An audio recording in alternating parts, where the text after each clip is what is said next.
എടാ സോമ, അപ്പൊ ഇന്നും ഈ പത്രത്തിൽ ഒരു രക്ഷയില്ല. അന്നോ സുവർണ, ഈ കീറിയ പേപ്പർ കൊണ്ട് അപ്പുന്റെ കടയിലോട്ട് ചെന്നാൽ അവിടെ കൊല നടക്കും. കൊല നടന്നാലും ഇല്ലെങ്കിലും പോവാതിരിക്കാൻ പറ്റുമോ? രാവിലെ ഒരു ഗ്ലാസ് വെള്ളം കുടിക്കാൻ എങ്ങനെയാടാ? ആ പെണ്ണിനെ കാണുന്നില്ലല്ലോ. നീ എവിടെയായിരുന്നു? ഞാൻ കുളിക്കാൻ പോയി.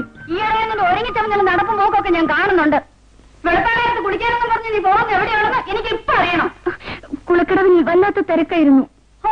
നീ ചെല്ലുമ്പോൾ മാത്രം വല്ലാത്തൊരു തിരക്കുണ്ടാവും. ചേച്ചിക്ക് എല്ലാ കാര്യത്തിനും എന്നെ എപ്പോഴും സംശയ. ദാ നോക്ക്, ഞാൻ പിഴയാ. പിഴച്ചത് നീ കൂടി ചീത്തയാവാതിരിക്കാൻ വേണ്ടിയാ. ആ ഓർമ്മ നിനക്കില്ലെങ്കിൽ വെട്ടി തുണ്ടമാക്കി കളയും. നാളെ മുതൽ വെളുപ്പാൻ നേരത്ത് കുളിക്കാൻ പോവേണ്ട. അപ്പോ അമ്മ ആള് മോശമല്ല, ഇവിടെ മുഴുവൻ അടക്കി മരിച്ചോളാം അല്ലേ?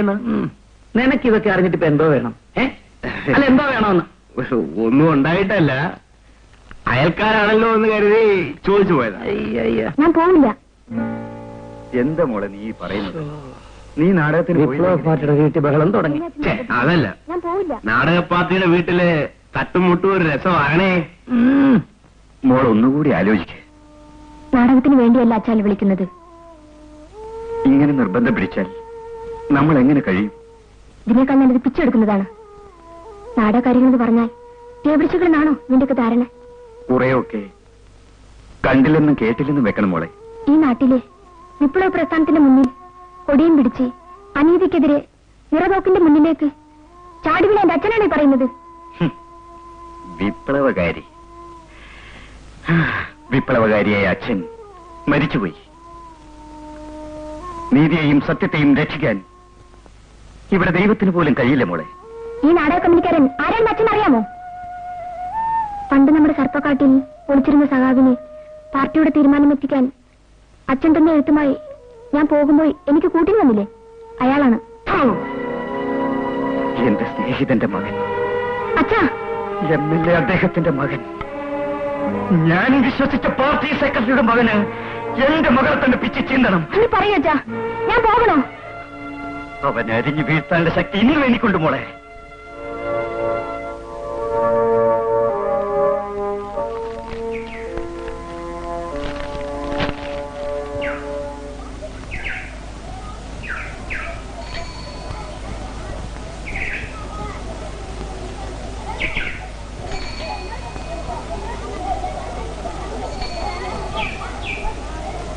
അയ്യോ, ഇതെന്ത് പറ്റി രണ്ടെണ്ണന്മാർക്കും?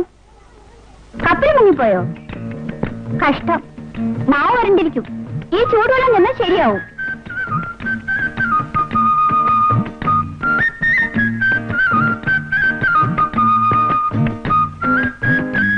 അപ്പൊ രണ്ടുപേർക്കും ചായ വേണ്ട? ഇതുവരെ നീ എവിടെയായിരുന്നു സുലോചനെ? ഓ, ഇനി ക്രോസ് വിസ്താരം കഴിഞ്ഞിട്ടേ ഉള്ളായിരിക്കും. വാങ്ങിട്ട് കുടിക്കടാ. അണ്ണന് വേണ്ടേ? പിന്നെ എനിക്ക് വേണ്ടേ? അണ്ണാ, നാളെ ഞാനൊരു ഇന്റർവ്യൂവിന് പോകുന്നു. എനിക്ക് ജോലി കിട്ടുമോ? സംശയിക്കണ്ട, ഈ ജോലി നിനക്ക് തന്നെ കിട്ടും. എടീ, നേതാക്കന്മാരുടെ ആളുകൾ ഉണ്ടാവുമ്പോ നീ ഒന്നും ചെന്നിട്ട് തന്നെ കാര്യമില്ല. കണ്ടില്ലേ, ഒരു തടസ്സം പറിച്ചില്ലോ. അല്ലെങ്കിലും അവൻ അങ്ങനെ സുലോന് പോയിട്ട് വാ. ദൈവത്തിന്റെ സഹായം ഉണ്ടെങ്കിൽ എനിക്ക് തന്നെ ആ ജോലി കിട്ടും. എടേ, ഈ ദൈവം തമ്പുരാനുണ്ടല്ലോ, അയാൾ വലിയ തിരക്കില. നമ്മളെ പോലുള്ളവരുടെ കാര്യം നോക്കാൻ അയാൾക്ക് സമയമില്ല. നിന്റെ മുടിഞ്ഞ നാക്കുണ്ടെന്നും പറയാതിരിക്കടാ, നീ പോയിട്ട് വാ.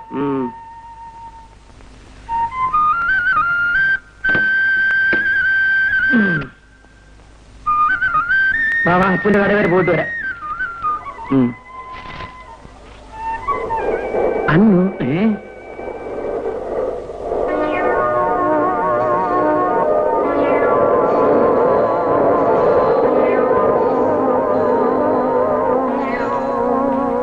അണ്ണാ, അമ്മ രാവിലെ തന്നെ അവളുടെ ജോലിക്ക് പറഞ്ഞു. നീ പോടാ, അവൾ അവിടെ ജോലിക്ക് പോയിട്ട്. വാ വാ വാ. നിന്റെ അച്ഛൻ ഞങ്ങളെ പറഞ്ഞ് പറ്റിക്കായിരുന്നടി. മരിച്ചുപോയ എന്റെ അച്ഛനെ പറയാൻ പറ്റില്ല. ഓ, യോഗ്യനായ ഒരു അച്ഛൻ. ബാക്കി തരാനുള്ള സ്ത്രീധനപ്പണവും 3 പവൻ തരാതെ പറ്റിച്ചവനല്ലേ. ഇന്ന് നീ ഇവിടുന്ന് ഇറങ്ങണം. അച്ഛൻ തന്നതെല്ലാം വിറ്റ് തന്നില്ലേ? അത് ചോദിക്കാൻ നീ ആരാടി? സ്ത്രീധനപ്പണവും സ്വർണ്ണമൊക്കെ ഞങ്ങൾക്ക് ഇഷ്ടമുള്ളവള് ചെയ്യും. പൊയ്ക്കോ. സ്ത്രീധനം വിട്ടിട്ടേ ഇങ്ങോട്ട് വന്നാ മതി. എന്താ അമ്മ എന്ന് ഈ ബഹളം? ഒരു ദിവസം പോലും സ്വയം തരില്ലേ? പെങ്കോന്തൻ. എന്റെ അച്ഛൻ മരിച്ചുപോയി. ഞാൻ ഇനി എങ്ങോട്ട് പോകാനാണ്? അച്ഛൻ മരിച്ചെങ്കിലേ അച്ഛന്റെ വഴിക്ക് നീ കൂടെ പോടി. എടി, ഇന്ന് ഞാൻ നിന്നെ കൊന്നു കുഴിച്ചു മുടുപടി. എന്താ സ്ത്രീധനം തന്നെയാണോ പ്രശ്നം? ഇവള് വാശിയുള്ളവളാണെങ്കിൽ അതുണ്ടാക്കി തന്നെ. ആ, അവളൊരു പഞ്ചഭാവമായി പോയി. എടാ എടാ, അത്തരത്തിലുണ്ടാക്കുന്ന കാശേ നിന്റെയൊക്കെ അമ്മയ്ക്ക് കൊണ്ട് കൊടുറാ. തള്ളേ, വേണ്ടത് പറയാനുണ്ടല്ലോ. അടിച്ച് പല്ല് ഞാൻ കൊഴിക്കും. വയസ്സായെന്ന് ഞാൻ വിചാരിക്കില്ല. സ്ത്രീധനത്തിന്റെ ബാക്കിയും ചൊല്ലി വഴക്കുണ്ടാക്കാൻ നാണമില്ലല്ല തള്ളേ. ഞങ്ങളുടെ കാര്യം നോക്കാൻ ഞങ്ങൾക്കറിയാം. വേറെ ഒരുത്തരും ശുപാർശ ആവശ്യമൊന്നുമില്ല. ഒന്നും മിണ്ടാതിരിക്കമേ. നീ ഇവിടെ ഉണ്ടായിരുന്നു. ഒരു കാര്യം പറഞ്ഞേക്കാം, ഞങ്ങൾക്ക് ജോലി ഉണ്ടാക്കി വെക്കരുത്. സ്ത്രീധനത്തിന്റെ ബാക്കി കിട്ടിയിട്ട് വേണം ആ തള്ളയെ കെട്ടിക്കാൻ. പിന്നെ ഞങ്ങൾ ഇവിടെ ഉണ്ടെന്ന കാര്യം ഓർമ്മ വേണം. ഇനിയെങ്കിലും മനുഷ്യനെ പോലെ ജീവിക്കാൻ നോക്കണം. ഓ, ഒന്നിരിക്കുന്ന ഓരോത്തമാരോ വേണം.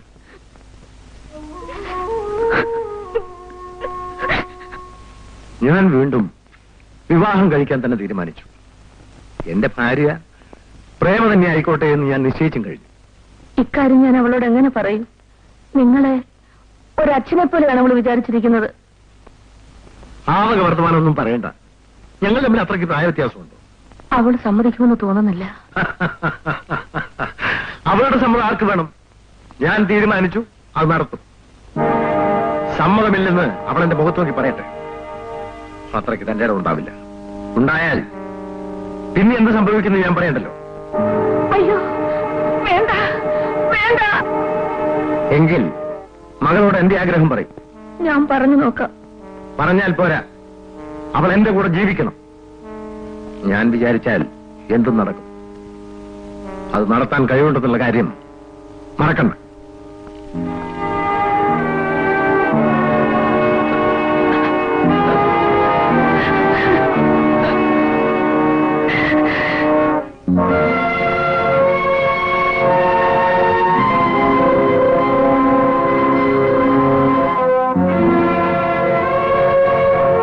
അമ്മേ, അമ്മയ്ക്ക് അയാളോട് പറഞ്ഞാലെന്താ? സാധിക്കില്ലെന്ന്. അയാളൊരു ദുഷ്ടനാ മോളെ. ആരായാലെന്താ? നമ്മൾ അയാളുടെ ചെലവിലല്ലല്ലോ കഴിയുന്നത്. നാണമില്ലല്ലോ ഞാൻ അയാളുടെ ഭാര്യയാവണമെന്ന് പറയാൻ. മേലാൽ അയാൾ ഇവിടെ എങ്ങനെയും വന്നാൽ അപ്പോഴറിയാം ഞാൻ ആരാണെന്ന്. മോളെ, അമ്മയ്ക്കെന്താ അയാളെ കാണുമ്പോൾ ഇത്ര ഭയം? ഒന്നുമില്ല. പിന്നെ പറയൂമ്മേ, അമ്മ എന്തിനാ അയാളെ പേടിക്കുന്നത്? ദൈവമേ, ഞാൻ എന്ത് ചെയ്യും? അമ്മയ്ക്ക് അയാളെ പേടിക്കണം മോളെ. അതിന്റെ കാരണം മാത്രം നീ ഇപ്പൊ ചോദിക്കരുത്.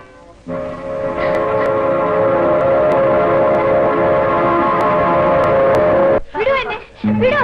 അച്ഛാ, അച്ഛാ, വിടൂ എന്നെ, വിടൂ, വിടൂ, വിടൂ എന്നെ, വിടൂ അച്ഛാ, ഇവിടെ ആരുമില്ലേ? വിടൂ, വിടൂ, വിടൂ. മോളെ, മോളെ, മോളെ, കഥവ് തുറക്കും മോളെ. എന്താ ആരാ മോളെ? മോളെ, കഥവ് തുറക്കും മോളെ. അയ്യോ, അയ്യോ മോളെ, കഥവ് തുറക്കും മോളെ. മോളെ, കഥവ് തുറക്കാൻ മോളെ. എനിക്ക് എന്റെ മാനം രക്ഷിക്കാൻ കഴിയാതെ വന്നപ്പോൾ അച്ഛന്റെ പഴയ സ്നേഹിതന്റെ മകൻ എനിക്ക് കൊല്ലേണ്ടി വന്നു. നന്നായി മോളെ, നന്നായി. എന്നോട് ക്ഷമിക്കൂ അച്ഛാ, ഞാനൊരു കൊലപാതകയാണ്. പാർട്ടിയുടെ തണലിൽ കലയുടെ പേരും പറഞ്ഞ് എത്രയെത്ര പെണ്ണുങ്ങളെ നശിപ്പിച്ചവനാണ് അവൻ. എന്റെ മകൾ തന്നെ വേണ്ടി വന്നു അവനെ കൊല്ലാൻ.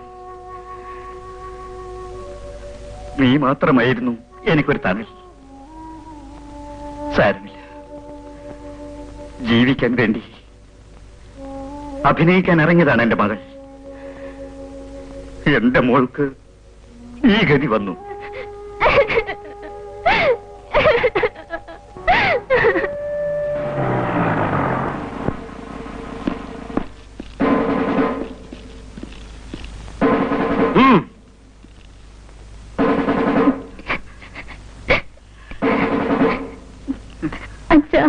മോളെ, നീ കോടതിയിൽ സത്യം മാത്രമേ പറയാവൂ. മനസാക്ഷിയുള്ള ഒരു ജഡ്ജിക്ക് ഒരുപക്ഷെ എന്റെ മകളെ മനസ്സിലായേക്കും. പോ മോളെ, താനിവിടെ നിൽക്ക. ശരി സാർ. നടക്ക.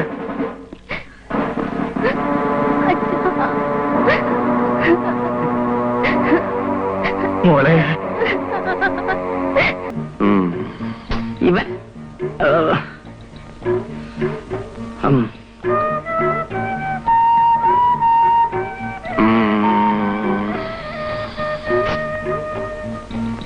ചോ.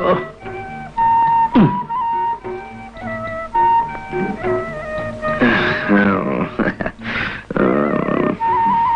എഡ്മണ്ട്, വേടാ, എന്താന്നാ ഉദ്ദേശം?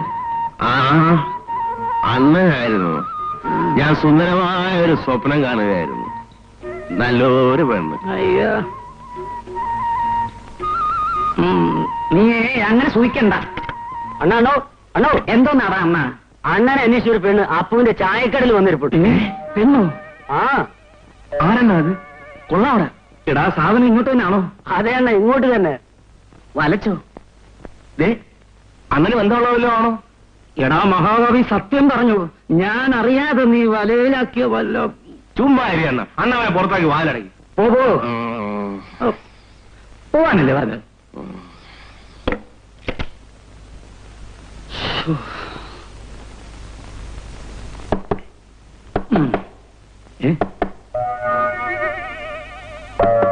പോയി തുറന്നു നോക്ക്. അണ്ണാ പെണ്ണായിരിക്കും. നീ പോയി നോക്കുന്നേ. വാ, നമുക്ക് പോയി നോക്കാം. വാ വാ.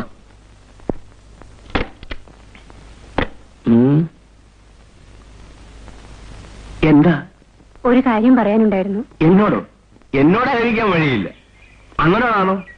എന്നോട് എന്ത് പറയാൻ? എനിക്കെത്ര ഏർപ്പാടൊന്നുമില്ല. അവനോട് വല്ലതും പറയാനുണ്ട്, പറഞ്ഞിട്ട് പോകും. രണ്ടുപേരോടും കൂടി പറയാനുള്ളതാ. രണ്ടുപേരോടും കൂടിയോ? എന്താ കാര്യം? ഞാൻ കുറച്ച് തെക്കുള്ളതാ. അതിന് ഞങ്ങൾ എന്ത് വേണം? അല്ലേടാ? അതെ അതെ, ഞങ്ങളെന്ത് വേണം? എന്റെ ഭർത്താവിന് ജോലിയൊന്നുമില്ല. ഓ, ജോലി വാങ്ങിക്കൊടുക്കാനല്ലേ? ഞങ്ങളെ ഏതിനെ ജോലിയൊന്നുമില്ല, ചുമ്മാ തെക്കൂടെ നടക്കുക. അങ്ങനെ കൂലിപ്പണിയൊക്കെ ചെയ്യും. പക്ഷെ യൂണിയൻകാർ ജോലി കൊടുക്കത്തില്ല. വളരെ വിഷമത്തില്ല. നിങ്ങളൊക്കെ ഒന്ന് പറഞ്ഞാലെങ്കിലും. അണ്ണാ, ഞങ്ങൾ പറഞ്ഞാൽ ജോലി കിട്ടുമോ? കിട്ടുമോ? കിട്ടും. എങ്കിലും ഒരു കാര്യം ചെയ്യും. നാളെ നിങ്ങൾ ഭർത്താവിനോട് ഇങ്ങോട്ട് വരാൻ പറ. എന്നാ ഞാൻ വരട്ടെ?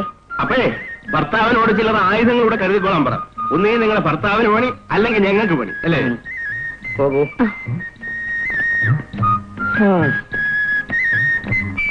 ഏതായാലും നേരം വെളുത്തുടനെ കിട്ടിയ പണി കൊള്ളാം. ആ, നടക്കട്ടെ. ഒരു പണിയും കിട്ടിയില്ലെങ്കിൽ കിട്ടുന്ന പണി.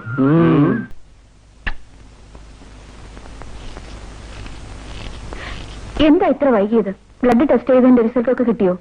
വന്നിട്ടില്ല. 2 ദിവസം കിട്ടും. പേടിക്കാനൊന്നുമില്ലെന്നാ ഡോക്ടർ പറയുന്നത്. പിന്നെ ഇന്ന് മോൻ തളർന്നു വേണം.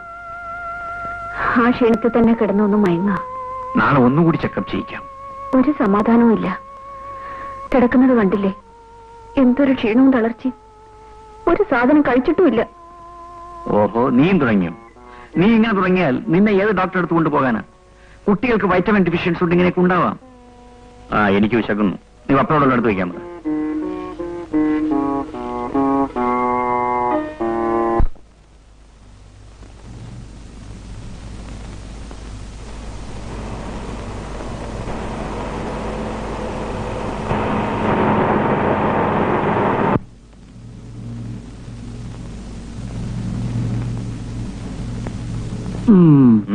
എങ്ങോട്ടാ? സാറുമാർ എങ്ങോട്ടാ? ലോഡറൊക്കെ ഞങ്ങളും അതിന് വന്നവരാ. ഇതമേ തൊട്ടാലുണ്ടല്ലോ. നീ എന്തോ ചെയ്യൂടാ? പിടിച്ച മുട്ടിക്കളയോ? ഈ കോമ്പൗണ്ടിൽ ചുമടറക്കാനുള്ള അവകാശം ഞങ്ങൾക്കാണ്. ഓ, ആരാണാവോ കൽപ്പിച്ച് തീട്ടൂലം തന്നിരിക്കുന്നത്? ഞങ്ങളുടെ മുതലാളിയും ഞങ്ങളുടെ യൂണിയനും. അങ്ങ് വീതിച്ചെടുത്തിരിക്കുമായിരിക്കും. എന്നാലേ ഞങ്ങളുടെ യൂണിയൻ ഞങ്ങളോടും പറഞ്ഞിട്ടുണ്ട്, ഇവിടെ വരുന്ന എല്ലാ ജോലിയും ചെയ്തോളാം. മനസ്സിലായോ? വേലയെടുത്ത് തളമ്പിച്ച കൈയാണത്. മര്യാദക്ക് പോകുന്ന നല്ലത്.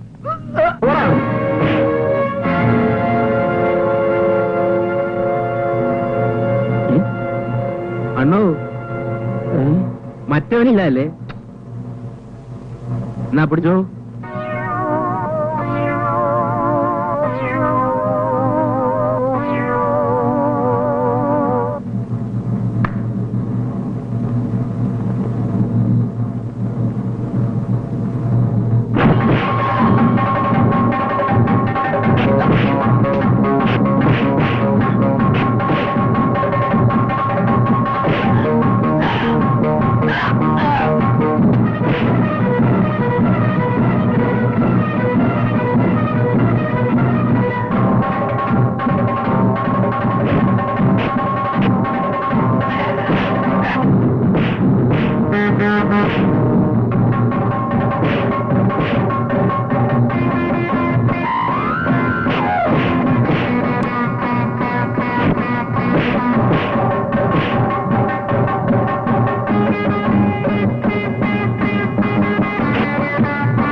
എന്തെങ്കിലും പ്രശ്നമുണ്ടെങ്കിൽ അത് നമുക്ക് പറഞ്ഞു തീർക്കാമല്ലോ. ഞങ്ങളിവിടെ പണിയെടുക്കാൻ അവർ സമ്മതിക്കുന്നില്ലെന്ന് പാർട്ടി തീരുമാനിച്ചിട്ടുള്ള ചില അംഗീകൃത നിയമങ്ങൾ. അതിന് ഞങ്ങൾ എന്താ വേണം? അതിനനുസരിച്ച് ഇവിടെ പണിയെടുപ്പിക്കൂ. എന്ത് നിയമമായാലും ശരി, ഞങ്ങൾക്ക് ഇവിടെ ജോലി ചെയ്യണം. അങ്ങനെ തന്നിഷ്ടം കാണിക്കാൻ തൊഴിലാളി വർഗം സമ്മതിക്കില്ല. ഞങ്ങളെന്താ മുതലാളിമാരാണ്? തൊഴിൽ ചെയ്യാനുള്ള അവകാശം നിഷേധിക്കുന്നതാണ് തന്റെയൊക്കെ നയം. ഏത് കാര്യത്തിനും അതിന്റേതായ ചില നടപടിക്രമങ്ങളില്ലേ? ഞങ്ങളുടെ പാർട്ടിയിലേയും തീരുമാനിച്ചിട്ടുള്ള നിങ്ങളുടെ കൊടിക്ക് സിന്താവാതെ വിളിക്കുന്നവർക്ക് ജോലി, 10-100 കൂലി. അതുകൊണ്ട് നിങ്ങൾക്ക് ദൂർത്തടിക്കാം. തൊഴിലാളിക്ക് അവന്റെ വീരത്തിന്റെ ഫലം അനുഭവിക്കാനുള്ള അവകാശമുണ്ട്. അതേടോ, ഈ നിൽക്കുന്ന അന്തോണി ഒരു തൊഴിലാളിയാ. അയാൾ ഒരു യൂണിയന്റെ ആളാ. പക്ഷെ നിങ്ങൾ പണിയെടുപ്പിക്കത്തില്ല. അയാളുടെ വീട്ടിൽ പട്ടിണി കിടക്കട്ടെ, രോഗം വന്ന് മരിച്ചോട്ട്, നിങ്ങൾക്കെന്താ? നിങ്ങളുടെ തൊഴിലാളി പണിയെടുക്കണം, സൂക്ഷിക്കണം. നല്ല തൊഴിലാളി പ്രേമം അല്ലേ? അന്തോണി ഞങ്ങളുടെ ആളല്ല. എന്താണ് മിശ്രേ ഞങ്ങളും നിങ്ങളും? ഈ വേർതിരിവാണ് ഇവിടെ അപകടങ്ങൾ ഉണ്ടാക്കുന്നത്. തൊഴിലാളി വർഗത്തെ പിടിച്ചാണിടുന്ന നിങ്ങൾക്ക് എന്ത് ആത്മാർത്ഥതയാണുള്ളത്? ഇക്കാര്യം ഞാൻ പാർട്ടിയുടെ പരിഗണനയിൽ കൊണ്ടുവരാൻ ശ്രമിക്കാം. എന്ത് വേണമെങ്കിലും ചെയ്തു. പക്ഷെ അന്തോണി ഇന്നു മുതൽ ഇവിടെ ജോലി ചെയ്യും. ഏതായാലും ഇന്നത്തേക്ക് അന്തോണിയും പണി ചെയ്യട്ടെ. ഇന്നല്ല, ആരോഗ്യമുള്ളിടത്തോളം കാലം അയാൾ ഇവിടെ ജോലി ചെയ്യും. തമ്മിത്തല്ലും വെട്ടും കുത്തും നടത്തിയിട്ട് എന്താ കാര്യം? താൻ പോയാൽ തന്റെ വീട്ടുകാർക്ക് പോയി. രക്തസാക്ഷിയായാൽ മൗനജാതി ഹർത്താലും നടത്തിയേക്കും. ചത്തവന്റെ പെണ്ണും പിള്ളയും പിള്ളേരും പെരുവഴിയില്ല. ശരിയാ, വാ വാ, നമുക്ക് ഓരോ ചായ കുടിച്ച് പിരിയാം. നൊന്തോ അളിയാ, ഈ തമ്മി സ്നേഹിക്കുമ്പോ അതിന്റെ സുഖം ഒന്ന് വേറെയാ. വാ തോണി, വാ വാ. നല്ല കുട്ടി, ഇതുകൂടെ കഴിക്കേ. കഴിക്കും മോനെ, കുറച്ചുകൂടി. എന്റെ പൊന്നു മോനല്ലേ. വേണ്ട മമ്മി, എനിക്ക് കിടക്കണോ. ദാ ഇത് കണ്ടില്ലേ, ഒരു വക കഴിക്കുന്നില്ല. ആഹാരം കഴിക്കാഞ്ഞിട്ടോ എന്തോ വല്ലാത്ത ക്ഷീണമാ. എപ്പോഴും കിടക്കണമെന്നാ പറയുന്നത്. പണ്ണിന് കിടക്കണുണ്ടാടി. വാ മോനെ. ഹോസ്പിറ്റലിലേക്ക് വിളിച്ചോ? ഇന്ന് സൺഡേ അല്ലേ, ഡോക്ടർ വന്നിട്ടില്ല. എന്നാ വീട്ടിലേക്ക് വിളിക്കും. അല്ലെങ്കിൽ നമുക്ക് അങ്ങോട്ട് പോവാം. നിന്റെ പരിഭ്രമം കാണുമ്പോ ഞാനും ആകെ തളർന്നു പോകുന്നു. ഒന്ന് സമാധാനമായിരിക്കെ. ബ്ലഡ് റിസൾട്ട് കണ്ടിട്ടേ എന്തെങ്കിലും പറയാൻ കഴിയുന്നോ ഡോക്ടർ പറഞ്ഞത്? എനിക്ക് ആകെ ഭയം തോന്നുന്നു. നിന്റെ സമാധാനത്തിന് വേണ്ടി വേണമെങ്കിൽ നമുക്ക് പോയി ഡോക്ടറെ കണ്ടിട്ട് വരാം. നീ പോയി ഡ്രസ് എല്ലാം മാറ്റി.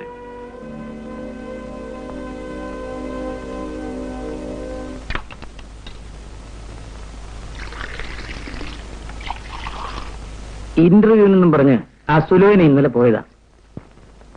ഇതിനു മുമ്പും ഇതുപോലെ ഒരു സംഭവം ഇവിടെ നടന്നിട്ടുണ്ട്. ആ തള്ള നെഞ്ചത്തടിയും നിലവിളിയും തന്നെ.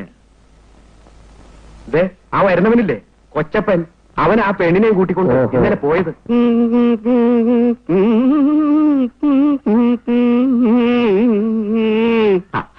മോനെ, മധുരം കുറച്ചൊരു ചായ. എന്താ കൊച്ചപ്പണ്ണ ഈ വഴി? കൊച്ചപ്പന് കാലയിലല്ലേ മോനെ ചോറ്. എടോ, താൻ ഇന്നലെ ആ സുലോചന പെണ്ണിനെയും കൊണ്ട് ഇന്റർവ്യൂവിന് പോയിട്ട് അവളെവിടെ? ജോലി മേടിച്ചു കൊടുക്കുക എന്നല്ലാതെ അവിടെ നിന്ന് വരുന്നോ പോകുന്നോ എന്ന് നോക്കാൻ കൊച്ചപ്പന് നേരമില്ല. അപ്പോ തനിക്കിതൊരു സ്ഥിരം പരിപാടിയാണല്ലേ? അങ്ങേരുടെ ജോലി എന്താ ഇതാ? ഞാൻ എത്ര പെൺകൊച്ചങ്ങൾക്ക് ആ ജോലി മേടിച്ചു കൊടുത്തിട്ടുള്ളതെന്ന് അറിയാവോ? എന്തോ ജോലിക്കാ കൊണ്ടുപോന്നേ? അങ്ങനെ വല്ലതുണ്ടോ? നല്ല പ്രായത്തിൽ എന്ത് ജോലിയാ ചെയ്യാൻ വയ്യാത്തത്? രണ്ടായാലും കാശ് കിട്ടുന്ന പണിയാ. പിന്നെന്താ? അപ്പോ തന്റെ ബിസിനസ് മോശമല്ലല്ലോ. വയറ്റിപ്പല്ലേ കൊച്ചന്മാരെ. റാസ്കൽ, പാവം പെമ്പിള്ളേരെ കൊണ്ടുപോയി എന്നെ കൊല്ലല്ലേ മക്കളെ, എന്നെ കൊല്ലല്ലേ, എന്നെ സത്യം പറ, ഫിറോനെ എവിടെ കൊണ്ടുപോയത്? നായർ അദ്ദേഹത്തിന്റെ വീട്ടിൽ കൊണ്ടാക്കിയിട്ട് ഞാൻ അപ്പോഴേക്കും പോന്നു. അണ്ണാ അണ്ണാ അണ്ണാ, എന്താണ്? നമ്മുടെ സുലോചന സുലോചന സുലോചനയുടെ ശവം കടപ്പുറത്ത് കിടക്കുന്നു.